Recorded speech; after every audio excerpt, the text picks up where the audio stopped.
Dust clung to her eyelashes, turning every blink into a scrape. Ahead, a single vulture circled against an unforgiving sun. She would remember the day she faced the Apache warrior's knife. But the day she nearly lost her soul to the desert would never leave her dreams. The land stretched out in all directions, an ocean of cracked earth, prickly pear cactus and sparse, thirsty brush. A relentless sun hammered the desert floor, offering no shade or respite in the high noon glow. Against this parched backdrop, two figures navigated a narrow trail carved by wagon wheels' hooves and the slow passing of time. The first of these travelers was Clara Harper, a young woman of 23. Dust coated her pale cheeks, and her braided auburn hair stuck to her neck with sweat. She clutched the reins of her horse, an aging mare named Rosie, with steady determination, but the fear behind her eyes betrayed her. Clara had come west to find a better future, or so she told herself. Secretly, she had also come to outrun a past. In Kansas, she had lost everyone she called family. Consumption had taken her mother, and her father was broken, left to farmland that coughed up nothing but heartbreak. Clara's goal was clear: stake a claim in the wide frontier, find a patch of land near the great Colorado River, and build a life that wouldn't vanish like dust in the wind. Yet her fear pulsed through every footstep. She might fail everyone who had ever trusted her, repeating the same pattern of loss that haunted her dreams. Riding a few lengths behind was Emmett Rowe, a wary ex-Confederate soldier turned wayfarer. He had seen more blood than he cared to remember. Dark circles under his brown eyes and a slight limp told a story of war injuries, both visible and not. A shotgun was strapped to his saddle, and a knife glinted at his hip. His goal was layered in mystery, but to Clara, it seemed Emmett wanted only to keep moving, to find the next job, the next meal, or the next border to cross. He dreaded stopping long enough for regrets to catch up.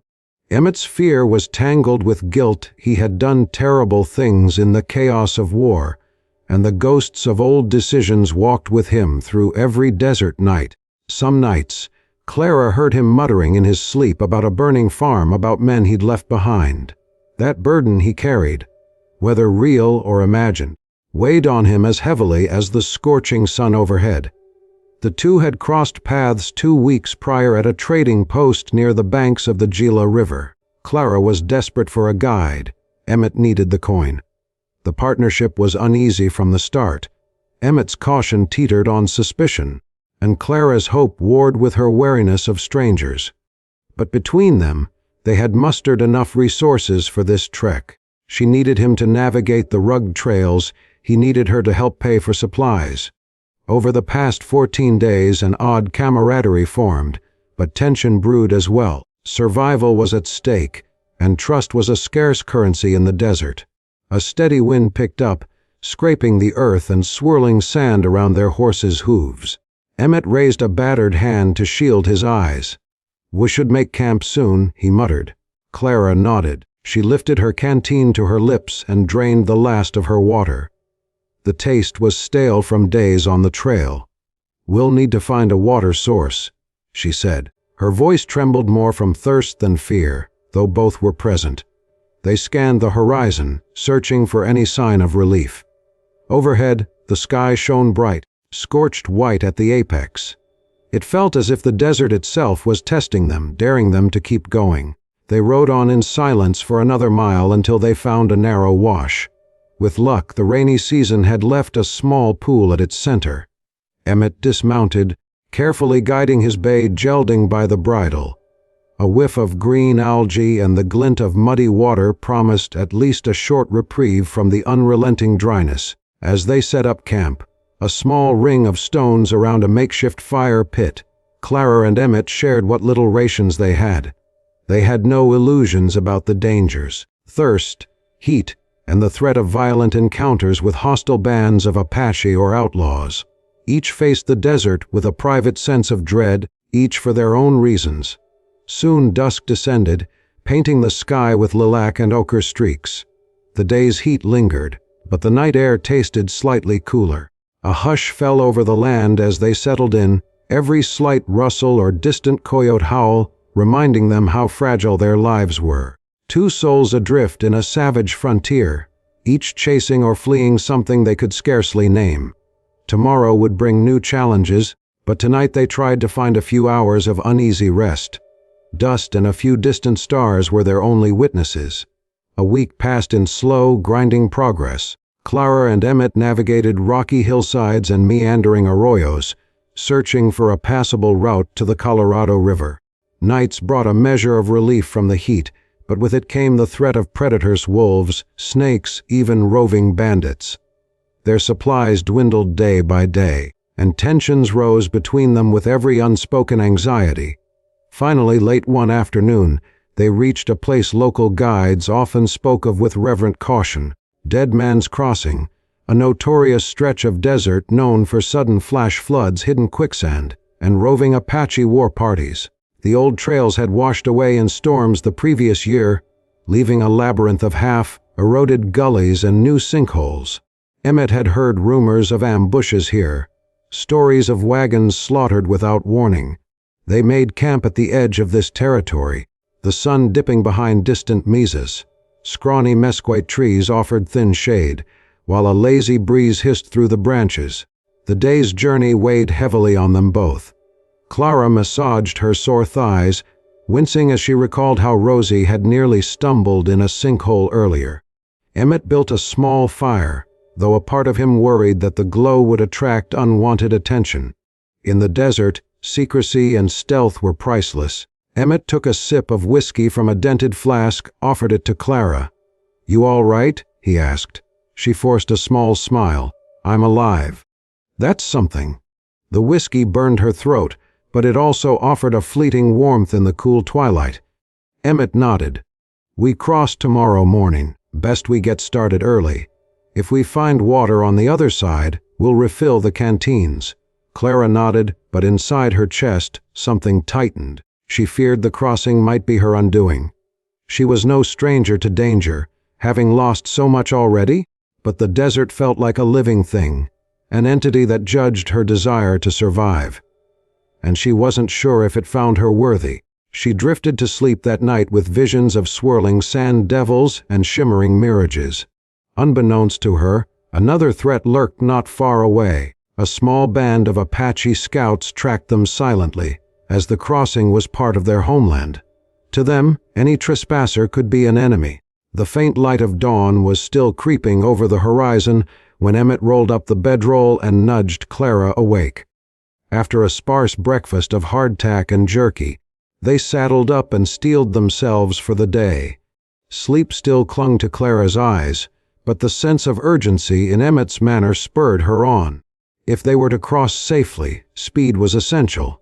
They rode side by side into a broad wash, its surface littered with gravel and bleached bones of unlucky creatures. In places it looked deceptively firm, but the ground could shift without warning. Their horses snorted nervously, sensing the peril. Clara felt her heart pound, each beat echoing in her temples. About half an hour into the crossing, Emmett held up his hand, motioning for silence. He scanned the horizon. At first, Clara saw nothing, just the shimmering ripples of heat. Then she noticed them figures on horseback, distant but moving in a wide arc, like wolves circling their prey. "Apache," Emmett said in a hushed tone. "Could be a war party or a scouting party." Hard to say. Clara's throat tightened. Rumors told of Apaches who defended their land with ferocity and cunning. White settlers had spilled enough blood of their own, too. She knew the fear and hatred ran both ways. She glanced at Emmett. "What do we do?" He licked his chapped lips. "We can't outrun them in the open. We might find cover in the gullies, but if we get pinned down..." He trailed off, letting the possibility hang unspoken. Still, they pressed onward, hearts hammering. The Apache riders wove closer, darting behind rocky outcrops. Occasionally, Clara glimpsed the flash of sunlight off a rifle or a spear. Finally, a sudden war cry pierced the air, shrill, slicing through the desert silence. An ambush. Gunshots cracked from the ridges overhead. Emmett's horse reared, nearly unseating him. Clara ducked low over Rosie's neck, breath caught in her throat. A bullet whistled by, scattering gravel near her boots. Emmett spurred his horse forward. leading them into a narrow side gully. The walls offered a measure of protection, but also a dead end if the Apache war party cornered them. Dust clouded the air as they galloped through the twisting pass. Clara fought panic, focusing on keeping her horse steady and following Emmett's lead. A single Apache warrior, lithe and swift, appeared atop a ridge, aiming a rifle down at them. Emmett threw himself off his horse, returning fire. Thunderous echoes bounced around the canyon, the smell of gunpowder mingling with fear. Clara clenched her teeth, drew the small pistol she kept hidden in her saddlebag. She'd practiced shooting cans back in Kansas, but never fired at a living soul. More shots. Emmett cursed under his breath. A second Apache figure charged toward them, brandishing a spear. Rosie neighed and kicked up dust, and Clara felt her heart pounding so fiercely she thought it might tear through her chest. Her first shot missed the warrior, the bullet ricocheting off a rock. A second shot grazed the man's upper arm, causing him to pull back. Whether from anger or caution, he retreated behind a ledge. They seemed to be a small group, perhaps not fully committed to an all-out attack, maybe just testing the travelers' defenses. Emmett seized the moment. "Ride! Go!" he shouted, swinging back into his saddle. Clara kicked Rosie into a gallop, eyes fixed on the gully's exit. They exploded out onto a small plateau, hearts in their throats. For the moment, they had outrun immediate danger. But Clara knew they wouldn't be safe for long. She could feel the Apache scouts watching from hidden vantage points, waiting for another opportunity. They might appear again at any time. Trembling, Clara looked at Emmett, who was reloading his revolver with shaking hands. She spotted a grazing wound across his left bicep, red staining the faded cloth of his shirt. He clenched his jaw, ignoring the pain. "We can't stay in the open," he said, voice raw. "We need to find a place to hole up, somewhere defensible, or else keep riding till dark." Clara swallowed. "There's a mesa up ahead," she said. "I see a rocky outcrop. Maybe we can climb to higher ground." Emmett wiped sweat from his forehead. "All right, lead on. But be ready." She nodded, eyes flicking around for any sign of movement. The rising sun was already scorching the desert. She was parched, their canteens nearly empty. Fear mingled with frustration. Why had she risked everything for this journey? Was her dream of land and a future worth such mortal danger? With each dusty breath, she told herself the same lie: to keep going, it has to be worth it. Late afternoon sun angled sharply across the rocky land. After skirting along ravines and ridges for hours, Clara and Emmett found a precarious ledge on the slope of a sun-baked mesa. An overhang formed a shallow cave where they could rest, if only for a moment. Their horses, half dead with exhaustion, stood with bowed heads. Emmett rummaged through his saddlebag. The water was nearly gone. A few precious drops sloshed inside the canteens. He handed one to Clara, motioning for her to drink. She nodded gratefully but paused, pressing it back into his hands. "You need it too," she whispered. He relented, swallowing a mouthful, then handed it back. They both took tiny sips, rationing every drop. "We can't keep this up," Clara murmured. "We'll die of thirst if the Apache don't kill us first." Emmett clenched his teeth, scanning the horizon again. Something in his gaze flickered with desperation and guilt. "I know a place. An old cavalry outpost, might be half a day's ride west. They might have a well or a spring." Clara's eyes lit with a glimmer of hope. "Then let's go there." Tonight, when the heat dies down, Emmett shifted uncomfortably. "We might find water, or we might find a garrison that just as soon run us off. I'm not exactly on good terms with the law." He left it at that, but Clara sensed there was more to it. She nodded, too tired to pry. The hours dragged. Twilight fell with merciful shadows. They remounted and followed Emmett's lead, carefully picking their way down the mesa. Their bodies ached, throats dry as tinder. Somewhere in the swirling darkness, Clara felt certain the Apache still watched. She could almost feel eyes tracing her movements, waiting for any sign of weakness. They rode west under a star-pocked sky. Wind kicked up dust that caught in their lungs. Half delirious, Clara's mind wandered to memories of her mother's voice calling her to supper, the table set with fresh cornbread and milk. That was a lifetime ago, in a place with green fields and rainy days. Now she tasted only dryness on her tongue, and the ghostly hush of the desert pressed close. By the time the first light of dawn lit the sky, they spotted Fort Lowell, or what remained of it. The cavalry had abandoned it months prior. Emmett's rumor was half right. Most of the buildings stood in disrepair, window shutters hanging by broken hinges. Yet by some fortune a stone well remained in the courtyard, overshadowed by a tattered flagpole.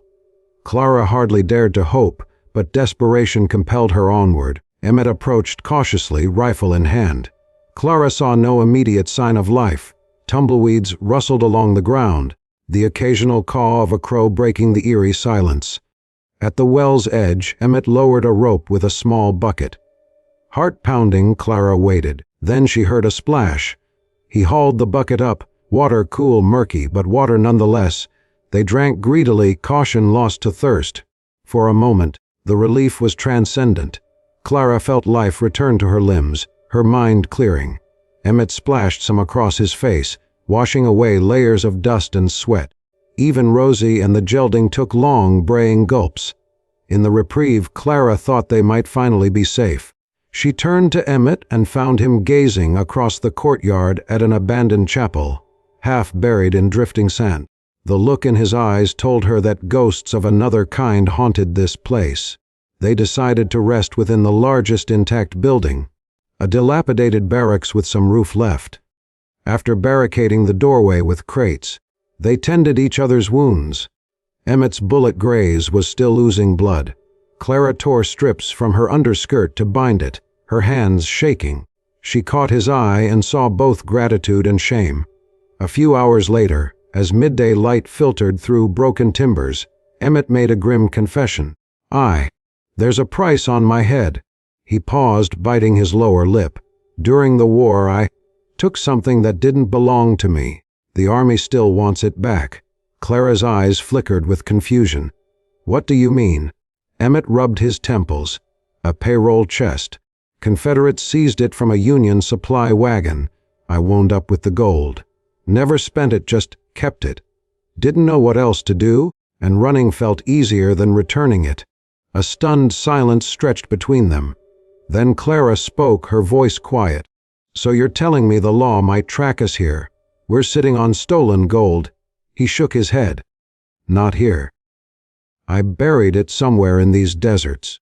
I guess part of me thought I could buy my redemption. But that's not how it works, is it?" She stared at him, her expression unreadable. She had counted on Emmett to be her guide, her protector in these wilds. Now she learned he was a fugitive. The weight of betrayal settled on her chest, though she knew she had few options. If she wanted to survive the crossing, she still needed him. "We'll deal with that when we're through," she said finally, though her voice trembled with the rift this revelation caused. Outside, a sudden clatter, hoofbeats. They froze. Emmett shouldered his rifle. Through a gap in the doorway, Clara saw two Apache warriors stalking the courtyard, presumably tracking the duo's trail. One was older, with scars across his chest and arms. The other was younger, wearing a bandana over braided hair. They approached the well with careful steps. In hushed tones, they seemed to be discussing whether the travelers still remained at the fort or had fled again. Emmett raised a trembling finger to his lips, signaling Clara to remain silent. He took aim with the rifle. Clara's breath caught. The tension in the air was suffocating. Then the older Apache squatted at the well, letting the younger one peer inside. They seemed uncertain, with the tension of a bowstring about to snap. Clara wondered if blood would be shed here on the crumbling stone courtyard. Her heart hammered so loudly she thought they would surely hear it. In that silent standoff, the older Apache turned, and his eyes flicked toward their hiding place. The man froze, and for a moment, time stretched in a taut line between them. Clara realized with a start that the older warrior was not brandishing a weapon. His rifle was slung. Perhaps they were searching more than hunting. Perhaps they, too, needed water. Emmett squeezed the trigger. Click, a misfire. The rifle jammed. Emmett cursed under his breath. In that instant, the younger Apache sprang to his feet, raising his rifle. A shot rang out, and the bullet ricocheted off the stone corner. Clara's scream caught in her throat. Emmett ducked behind a crate, frantically working the rifle's bolt to clear the jam. The warriors advanced on the building, shouting in their own tongue. Clara fumbled for her pistol, her hands slick with sweat. She aimed at the doorway, but her vision blurred. Fear froze her limbs. Then the older warrior shouted something, a word that to Clara sounded like a command to halt. The younger one hesitated, uncertain.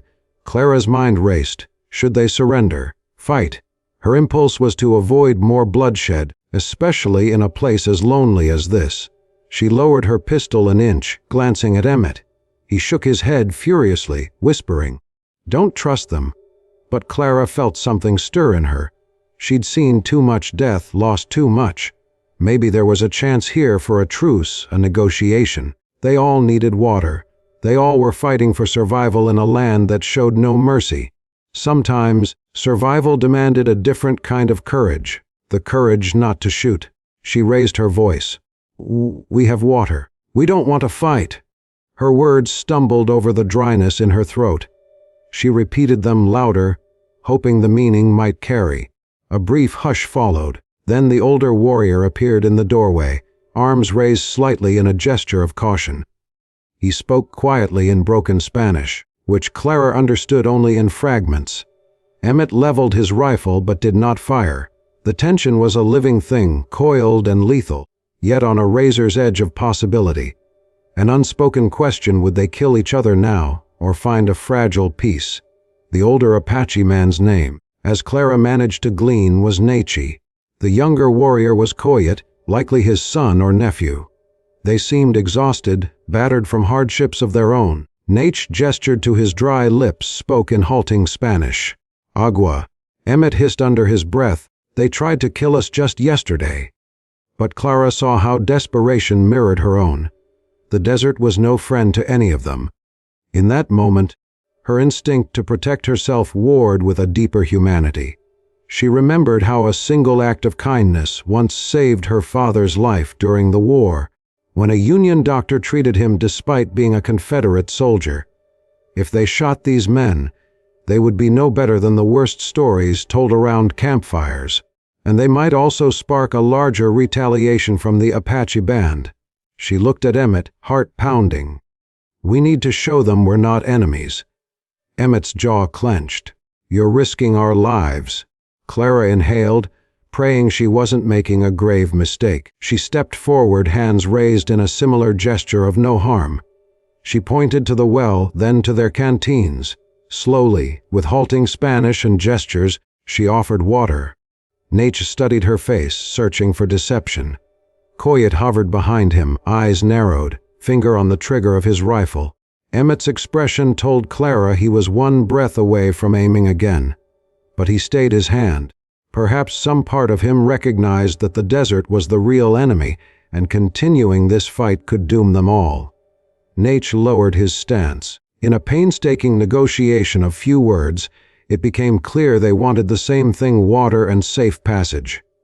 Nach spoke of his tribe's suffering, how the cavalry had pushed them onto barren land. He asked if more soldiers would be coming. Clara shook her head. As far as she knew, this fort was abandoned. She offered a vow that they would soon leave. Gradually, the tension ebbed, replaced by a fragile trust. The four uneasy travelers shared the well-filling canteens. Neither side let their guard down completely, but a thin thread of hope emerged. There would be no sudden bullet in the back, at least for now. Emmett's voice was low when he pulled Clara aside. "This is madness.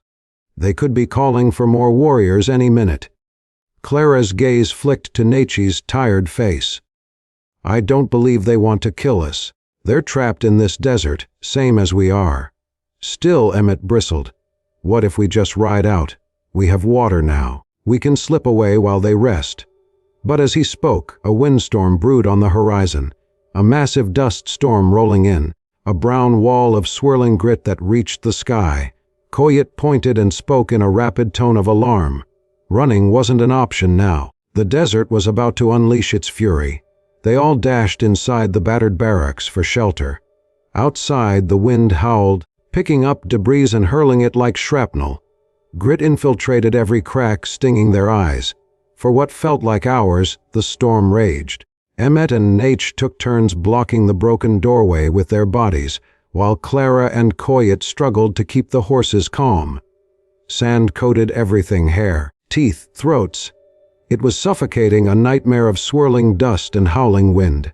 In that furnace of chaos, an odd camaraderie formed. By the time the storm passed, half the desert had relocated into the barracks. They emerged to find the courtyard transformed, fresh drifts of sand piled against the walls. The horses whinnied in relief as the savage winds died down. Nate and Coyet prepared to leave, but before they did, Nate studied Clara, then reached into a small pouch at his hip. He pulled out a scrap of cloth and pressed it into her hand. Emmett tensed, unsure of the meaning. Clara carefully unwrapped it. Inside was a tiny carving of a hawk, intricately whittled from desert wood. With a solemn nod, Nate spoke in a voice that resonated with gratitude. She only caught the word for peace in Spanish. Then the two Apache warriors walked off into the drifting dust. In minutes, they vanished like wraiths into the swirling horizon. Clara's knees nearly buckled with relief. Emmett exhaled shakily. The crisis had passed, but neither one was unchanged. The gesture of peace from a stranger they once thought an enemy felt like a challenge to everything Emmett believed about loyalty and fear. They stayed at the fort for one more day, carefully recovering from the dust storm. Emmett's wound was healing well enough, though infection remained a threat. Clara quietly cradled the small hawk carving in her palm. The desert was a crucible, forging or breaking those who by morning they set off again. Their canteens sloshed heavy with water, hope mingling with the sunrise. The confrontation with the Apache had ended in a way they hadn't expected. But it gave Clara a new resolve. Survival wasn't just about pulling a trigger faster than your enemy.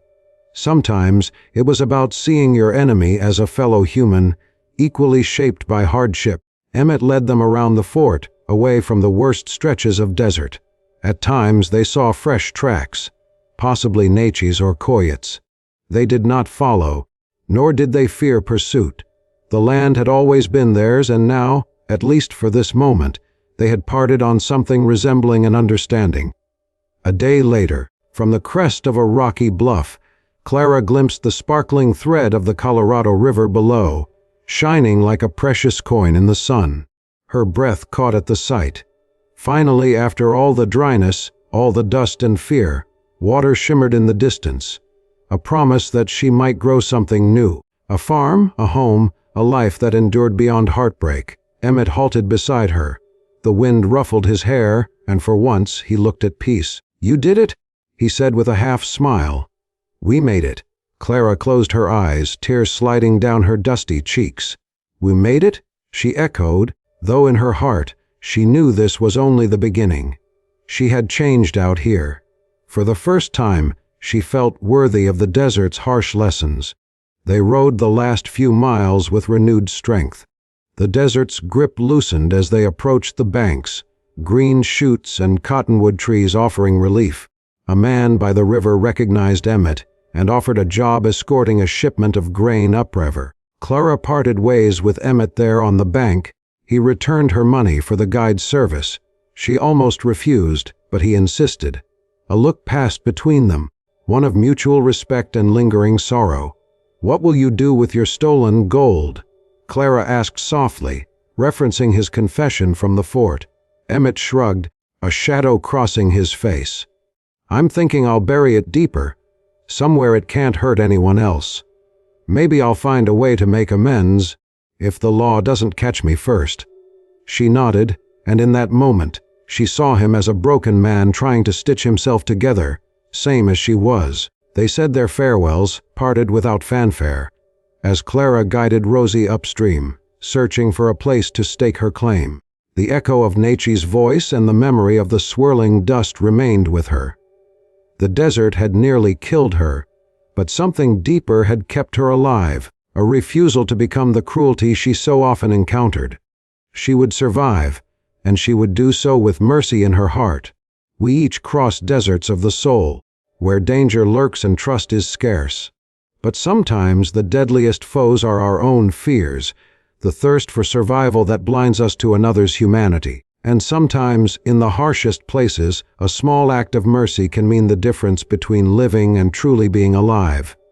No matter how savage the land, empathy can bloom like a desert flower, fragile yet resilient. Thank you for sharing in Clara's journey across the Arizona territory. If this story of resilience and hard-won compassion spoke to you, please like, subscribe, and leave a comment with your thoughts. Let us know how you feel about mercy, trust, and second chances out in the wild frontier. We'd love to hear your reflections. 01